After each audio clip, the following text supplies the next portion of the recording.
GDP and related concept unit 1। Sir ये GDP किस बला का नाम है? सर जीडीपी का फुल फॉर्म क्या है? Gross domestic product. हिंदी में क्या बोलते हैं सर? हिंदी वालों के लिए सकल घरेलू उत्पाद। थोड़ी सी हिंदी का भी प्रयोग करूंगा ताकि जो हिंदी मीडियम है वो उनको ऐसा ना लगे कि उनको लेफ्ट बिहाइंड कर दिया गया है। थोड़ी सी हिंदी, लेकिन पूरा कोर्स वैसे इंग्लिश में है। मैं आपको डिक्टेशन भी इंग्लिश में ही करवाऊंगा, तो डू नॉट वरी, आपको सब कुछ समझ में आएगा, कॉन्सेप्ट समझ में आएंगे। उसके बाद मैं आपको डिक्टेट भी करवाऊंगा, फैक्चुअल इंफॉर्मेशन भी दूंगा। डू नॉट वरी, आप बस देखते जाइए, ठीक है। तो ग्रॉस डोमेस्टिक प्रोडक्ट है क्या सर? पहले ये समझते हैं, पहले इसी के नाम में इसका मतलब समझते हैं। तो कहां की बात हो रही है? डोमेस्टिक की बात हो रही है, ठीक है, और प्रोडक्ट की बात हो रही है। सकल मतलब होता है एग्रीगेट, यानी कुल मिलाकर। ग्रॉस मतलब होता है एग्रीगेट, यानी कुल मिलाकर। तो अब डिफिनेशन सुनिएगा सर। मान लीजिए ये इंडिया की बाउंड्री है, ठीक है सर, ये हमारा इंडिया घर है और ये घर की बाउंड्री है, और इस बाउंड्री के अंदर गुड्स एंड सर्विसेज का प्रोडक्शन हो रहा है, उत्पादन हो रहा है। कैसे सर? किसान आलू भी पैदा कर रहा है और नाई बाल भी काट रहा है, यानी नाई सर्विस भी दे रहा है, और किसान जो आलू पैदा कर रहा है वो गुड्स का प्रोडक्शन कर रहा है। तो सर दोनों चीजें हो रही हैं, गुड्स एंड सर्विसेज का प्रोडक्शन हो रहा है। लेकिन कर कौन रहा है सर? जो इंडिया में फॉरेनर्स हैं वो भी कर रहे हैं और इंडियंस भी कर रहे हैं, दोनों के द्वारा किया जा रहा है। लेकिन सर यहां पर याद रखने वाली चीज कौन सी है? डोमेस्टिक। घर की बात कर रहे हैं, यानी हम बाउंड्री को हमेशा याद रखेंगे। बाउंड्री के भीतर गुड्स एंड सर्विसेज का प्रोडक्शन हो रहा है, किसी के भी द्वारा किया गया हुआ। तो जीडीपी की डिफिनेशन क्या है सर? ये the total final value of goods and services produced within the boundary of a nation in 1 year is known as GDP of that nation।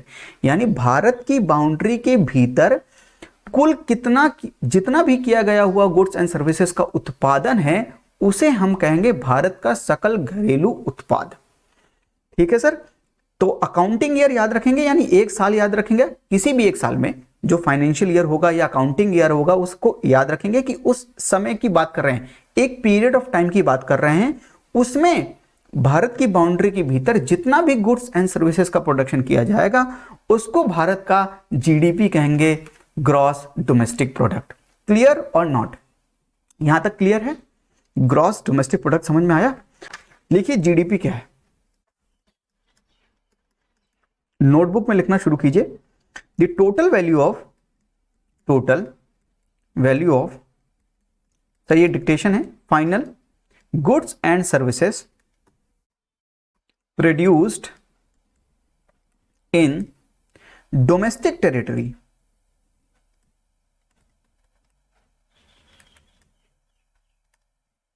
Of an economy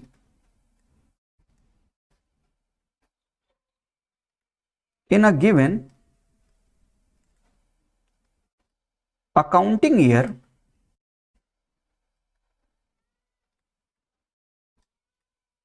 or financial year is called GDP of that nation। लिख लीजिए, total value of final goods and services produced in domestic territory of an economy in a given accounting year or financial year is called GDP of that nation। यहां पर sir तीन चीजें समझने वाली बात है कि sir final goods and services किसे कहते हैं, है ना, डोमेस्टिक टेरिटरी क्या है, और ये अकाउंटिंग ईयर और ये फाइनेंशियल ईयर क्या है। सर फाइनेंशियल ईयर क्या है? 1 अप्रैल से 31 मार्च के बीच का जो टाइम होगा उसे हम क्या बोलेंगे? Financial year. Sir calendar year क्या होता है? 1 जनवरी से 31 दिसंबर का जो टाइम पीरियड होता है उसको बोलते हैं कैलेंडर ईयर। तो अकाउंटिंग ईयर कुछ भी हो सकता है, कैलेंडर ईयर भी हो सकता है, फाइनेंशियल ईयर होता है। इंडिया के केस में क्या है सर? फाइनेंशियल ईयर है ना। तो हमारा जो फाइनेंशियल ईयर कैसे स्टार्ट होता है? 1 अप्रैल 2020 से जो ये वाला चल रहा है वो होगा 31 मार्च 2021 तक, एक फाइनेंशियल ईयर है हमारा। अब यहां पर दो चीज समझने वाली है कि फाइनल गुड्स एंड सर्विसेज क्या है और डोमेस्टिक टेरिटरी क्या है। तो सर हेडिंग डाल लीजिए डोमेस्टिक टेरिटरी। आप थोड़ा टेक्निकल हो रहे हैं जीडीपी में, तो जीडीपी का एकदम जो क्रूड लेवल में समझाना होता है मैंने आपको समझा दिया। अब थोड़ा सा टेक्निकल समझते हैं कि डोमेस्टिक टेरिटरी में इंक्लूड क्या क्या होता है। है ना, थोड़ा सा अंदर जाते हैं। डोमेस्टिक टेरिटरी, तो डोमेस्टिक टेरिटरी में क्या क्या आएगा? देखिए, पहले तो आएगा land and plus sea boundary. तो जो इंडिया की, अगर इंडिया की जीडीपी की बात कर रहे हैं, उसकी डोमेस्टिक टेरिटरी क्या है इंडिया की? तो लैंड में तो जो है तो वो है, और सी बाउंड्री क्या है सर? 12 नॉटिकल माइल्स इंडिया की टेरिटरी होती है ना, 12 nautical miles. United nation clause जो है सर लॉज ऑफ सीज में, उसमें क्या है सर? 12 nautical miles. तो लैंड प्लस सी बाउंड्री, इतना हो गया हमारी डोमेस्टिक टेरिटरी। प्लस दूसरी, जहां पर aircraft plus ship operated by resident of India, तो जहां पे इंडिया के रेजिडेंस एयरक्राफ्ट और शिप ऑपरेट कर रहे हैं, वो भी इंडिया की डोमेस्टिक टेरिटरी में काउंट होगा। सर समझ रहे हैं? यानी वो जहां पर भी होंगे, एयरक्राफ्ट और शिप ऑपरेट कर रहे होंगे, वो जो भी एरिया होगा वो किस टेरिटरी में आएगा? इंडिया की डोमेस्टिक टेरिटरी में आएगा। यानी सर वो जीडीपी में कैलकुलेट होगा, वो जीएनपी में कैलकुलेट नहीं होगा, इसलिए डोमेस्टिक टेरिटरी बता रहा हूं मैं आपको। तो aircraft and ship operated bye residents of India. तीसरी चीज, जहां पे natural gas and oil platforms है हमारे, जो इंडिया के रेजिडेंट्स जो हैं वो ऑपरेट कर रहे हैं, यानी natural gas and oil platform operated by the residents of India, वो जहां पर वो चीज कर रहे हैं वो भी हमारी डोमेस्टिक टेरिटरी होगी। एंड फाइनल, जो हमारी एम्बेसी हैं एंड जो कॉन्सुलेट्स हैं, उसको भी डोमेस्टिक टेरिटरी के डेफिनेशन में काउंट किया जाएगा। तो सर डोमेस्टिक टेरिटरी में क्या क्या आता है? Land and sea boundary okay, लेकिन जहां जहां पे Indian residents aircraft and ship operate कर रहे होंगे वो भी डोमेस्टिक टेरिटरी है।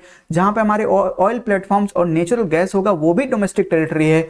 जहां पर हमारी एम्बेसी है, जहां पे हमारे कॉन्सुलेट्स हैं, वो भी डोमेस्टिक टेरिटरी है। कहने का मतलब सर ये कि अगर यूएसए में, ये यूएसए मान लीजिए, ये इंडियन एम्बेसी है, तो सर ये हमारी डोमेस्टिक टेरिटरी है। यहां पे जो जितनी ये अगर एम्बेसी हमारी, तो ये डोमेस्टिक टेरिटरी है हमारी, इंडिया की डोमेस्टिक टेरिटरी है सर ये। यानी यहां पर जो भी गुड्स एंड सर्विसेज का प्रोडक्शन होगा वो इंडिया की जीडीपी में काउंट होगा सर, इंडिया की जीडीपी में काउंट होगा। लेकिन तो अमेरिका की जीडीपी में ये एरिया, ये उसकी डोमेस्टिक टेरिटरी में नहीं आएगा, ये काउंट नहीं किया जाएगा अमेरिका की जीडीपी में। पर सर ये डोमेस्टिक टेरिटरी ऑफ इंडिया है, क्योंकि इंडियन एम्बेसी है, तो ये इंडिया की जीडीपी में काउंट होगा। लेकिन सर अगर यहां पर कोई अमेरिकन्स काम कर रहे हैं, अमेरिकन्स काम कर रहे हैं यहां पर, तो वो अमेरिका की जीएनपी में जरूर काउंट होगा। क्यों सर? क्योंकि वो नेशनल्स जब वो अपना जीएनपी निकालेंगे तो अमेरिकन रेजिडेंट्स कहीं पर भी हो, तो अगर इंडिया की डोमेस्टिक टेरिटरी के भीतर भी होंगे तो उनकी जीएनपी में तो काउंट होगा, जीएनपी ऑफ अमेरिका में ये काउंट होंगे जो अमेरिकन रेजिडेंट्स इंडिया की डोमेस्टिक टेरिटरी में काम कर रहे होंगे। इंडिया की डोमेस्टिक टेरिटरी है ना, इंडिया की एम्बेसी यूएसए में भी है, तो भी क्या हुआ, वो इंडिया की एम्बेसी है, इसलिए डोमेस्टिक टेरिटरी है इंडिया की, तो इंडिया की जीडीपी में काउंट होगा। और वहां के जो इंडियंस, जो अमेरिकन होंगे, वो अमेरिकन की जीएनपी में काउंट होगा। गॉट इट और नॉट? कॉन्सेप्ट समझ में आ रहा है सर? एम्बेसी एंड कॉन्सुलेट्स, तो डोमेस्टिक टेरिटरी के भीतर क्या क्या है? Land plus sea boundary, aircraft and ship operated by the residents of India, natural gas and oil platforms, embassy and consulates. इतना क्लियर है या नहीं? ठीक है इतना? यस सर, आगे चलें? ठीक है भाई।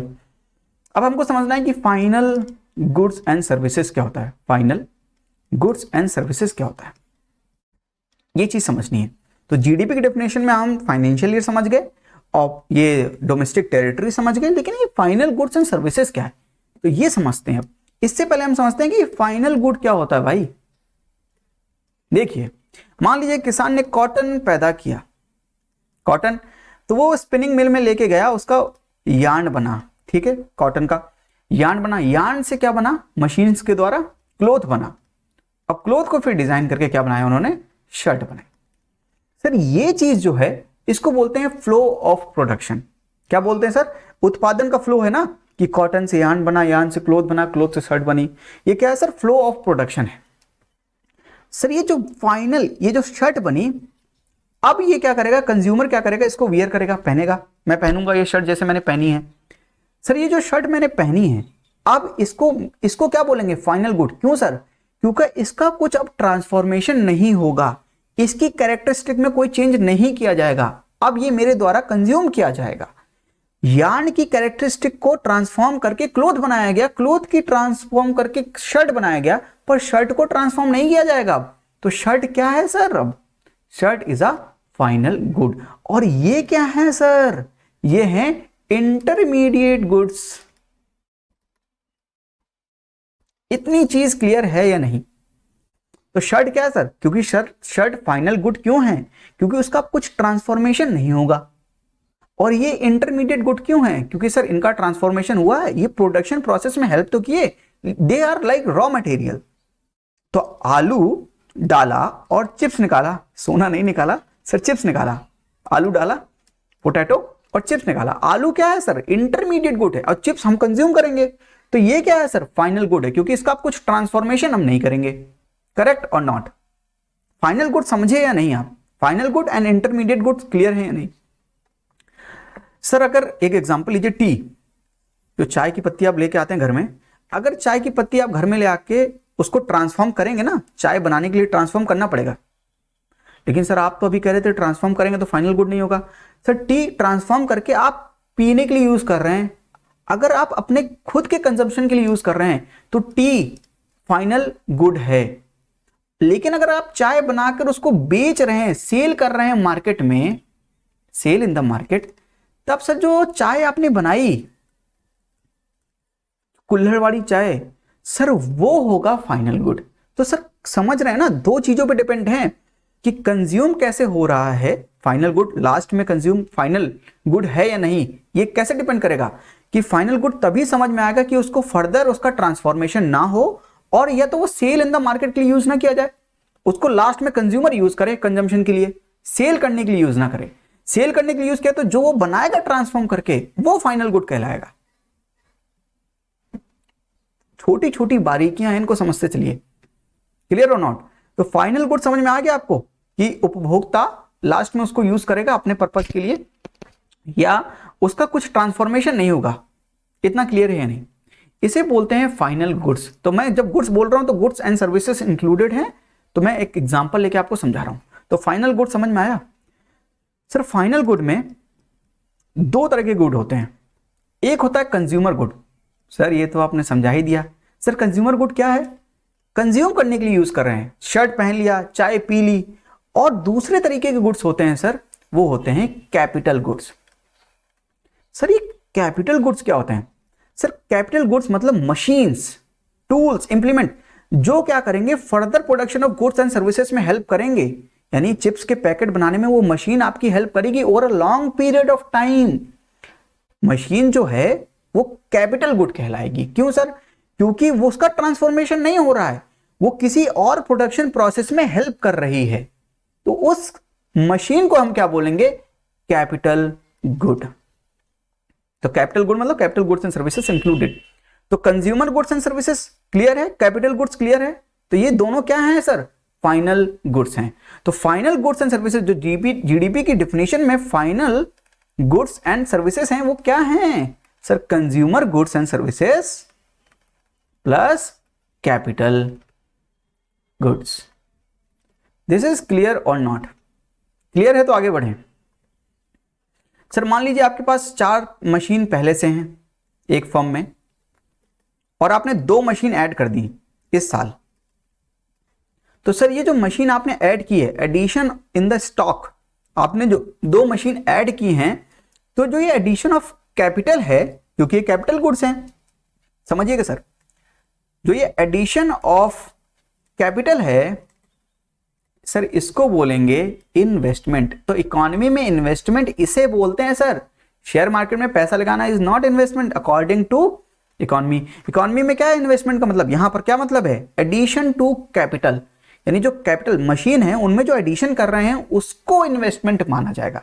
तो आपको इन्वेस्टमेंट क्लियर है, final goods and services clear है। फाइनल गुड्स एंड सर्विसेज में क्या आएगा? Consumer goods and services plus capital goods. Clear और नॉट?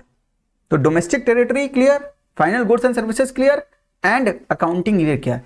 तो जीडीपी क्या है सर, कि भारत की बाउंड्री यानी डोमेस्टिक टेरिटरी के भीतर कुल किया गया हुआ total final value of goods and services produced within the boundary of a nation in 1 year is known as GDP of that nation.